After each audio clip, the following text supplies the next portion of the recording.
and welcome back to Strategize This, a course in strategic management. In this lesson, we're going to look at our first of the 5 phases, that is, the mission, vision, values, and objectives. Let's get started. Let's establish the graphic that I present here as our 5 stages of the strategic management process that we discussed at a high level in our first lesson. Think of strategic management as a repetitive learning cycle rather than a linear progression towards a clearly defined final destination. The essence of being strategic lies in the capacity for so-called intelligent trial and error, rather than adherence to a finely honed and detailed strategic plan. Though, I don't believe this excuses the need for detailed plans. Remember Eisenhower's words, plans are worthless, but planning is everything. Now, strategic management is a question of interpreting and continuously reinterpreting the possibilities presented by the shifting circumstances, while at the same time advancing towards kind of an organizational-wide objective. So in this lesson, we're going to talk briefly about setting mission, vision, and values, but to do so in a very cursory way because a simple Google search will yield thousands of hits of relevant descriptions. I recently heard a professor tell me if a student can Google it, you don't need to teach it. So I'll bear these words in mind as I work our way through this lesson. The hierarchy of goals and objectives stack up as displayed here. First, we have the mission, which sits on top and addresses why a company exists, announcing to the world the purpose of the organization. Values speak to the beliefs that the organization collectively represent as they go about achieving the mission. The vision statement is a statement of what the organization wants to become. Strategy, at all levels, is the game plan to get there. And objectives state what needs to be accomplished in order to fulfill the mission. Let's drill one level deeper into each one of these. Mission statement defines the fundamental and unique purpose of the company. Mission statements document on paper much of what is already known. It's a compass that the organization can look to provide direction when it's buried in the minutiae. It also states publicly the company's purpose, which promotes its public image to its stakeholders. It's written in such a way as to identify the scope of the company's operations. Too broad a mission statement preserves the flexibility, but is less effective in communicating true purpose. For an example of a broad mission statement, consider the words simply to create value for shareholders. On the other hand, too narrow a mission statement can limit strategic options. Smith Corona, a typewriter company, went bankrupt in 1996 because of their inability to adapt to word processing. Believe it or not, their mission statement back in the 1950s was the production of typewriters. Does it get any narrower than that? IBM, on the other hand, is an example of a company that has a mission statement that has adapted to the changing environment over time. Few companies have changed their business model to the same extent that IBM has and continue to be successful. By carefully choosing certain words, management can achieve both a narrow focus without unduly restricting the future business opportunities in adjacent sectors. There's an old adage that you can lead a horse to water, but you can't make him drink. The same also holds true for your employees. You can tell them what to do, but that doesn't mean that they're going to give you 100% of their best effort in completing the assigned task. This is particularly true when there's a misalignment between the values of the individual and those of the organization. Identifying, recognizing, and promoting the values of the organization is so important to the human resource management practices and ultimately define a mediocre organization from a great one. Core values impact who you hire, how you manage your employees, and who you promote. I would rather have an average employee with shared values than an exceptional employee with conflicting values. I can motivate the former, but do little for the latter. Let me give you an example of values and actions. Integrity is always an important value for me, as it is for many companies. And I've been burned one too many times taking shortcuts, so I pride myself on doing what is right, not necessarily what is easy. And one of the companies I was CFO at was a conglomerate of sorts of a number of subsidiaries. The parent's company year-end was December 31st. However, we had a significant subsidiary that used a 52 or a 53-week reporting basis for the annual cutoff, which meant that there were extra days included or excluded from year-to-year results relative to the calendar cutoff. The issue I was confronted with was whether I needed to adjust for this in my consolidation. And my predecessor had always ignored the issue, but that was when the subsidiary was a smaller piece of the overall pie. And times were changing, and the subsidiary was now representing an increasingly larger portion of the consolidated pie. And I estimated that the results from the last week of the year were approaching our materiality threshold for the year. And obviously requesting the subsidiary to change the reporting or to ask them to provide an adjusting entry was hugely inconvenient for them.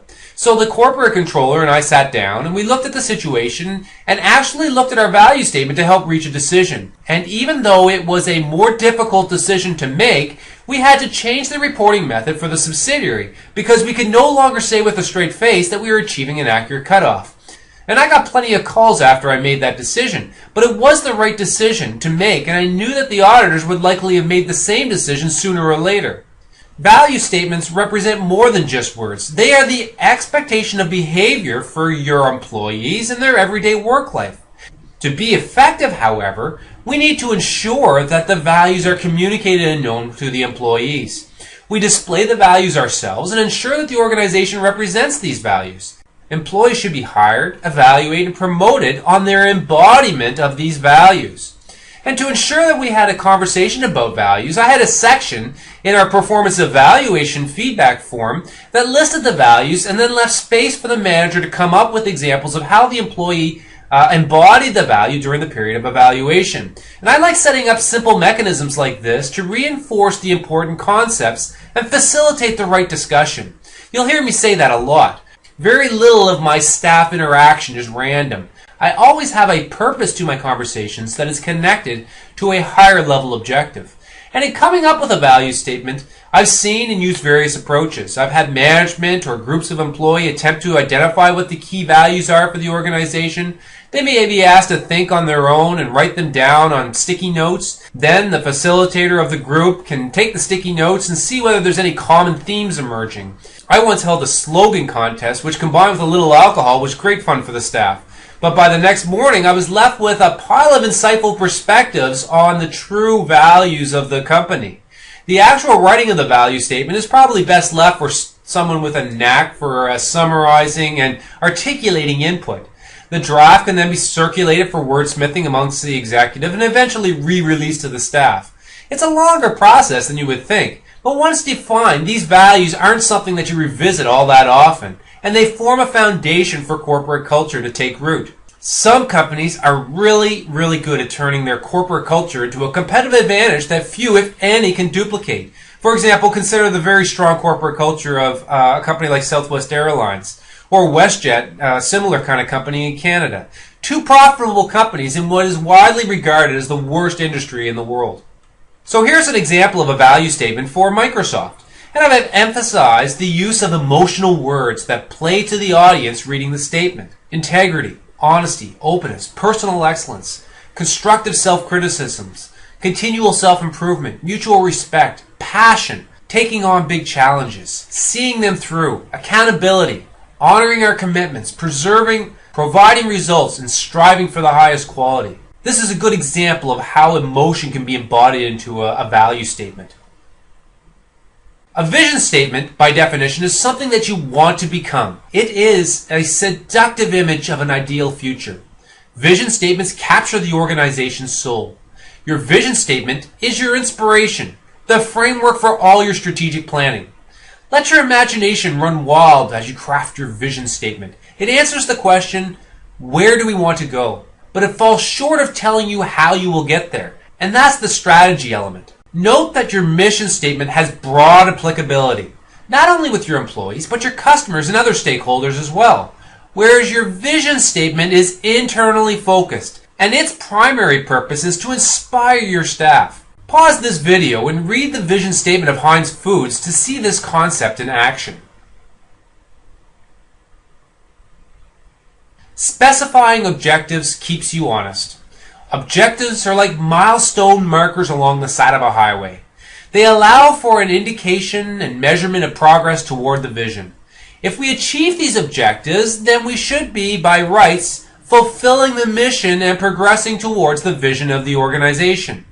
Some areas where we may want to establish objectives include profitability, which may be defined in terms of net profits or EBITDA, or efficiency, which would be defined in terms of our production costs or our utilization, our growth in terms of sales, assets, or earnings, shareholder wealth in terms of the dividends or the stock appreciation, utilization of resources using such measures as return on equity, return on assets, or return on capital employed, market leadership, which may be measured in terms of market share or our position in the market.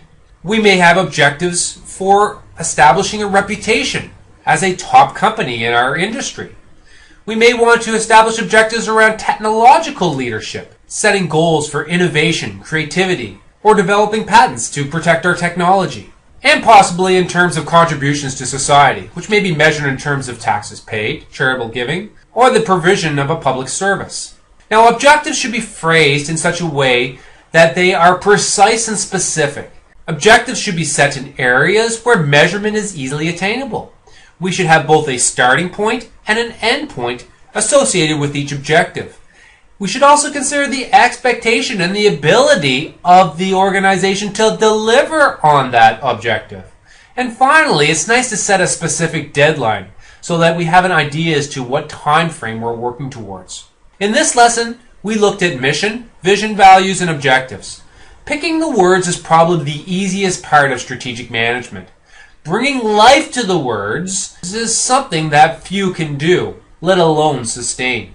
The best written statements mean nothing if they aren't integrated and supported with everyday interactions. It's easy for us to get buried in our daily barrage of problems. Sometimes we just need something to stand back and put our foot against to help us bring clarity to our approach. I've said it before and I'll say it again. It's all about facilitating the right conversation. That's all for this lesson, so until next time, don't stop till you get to the top. When you get to the top, don't stop.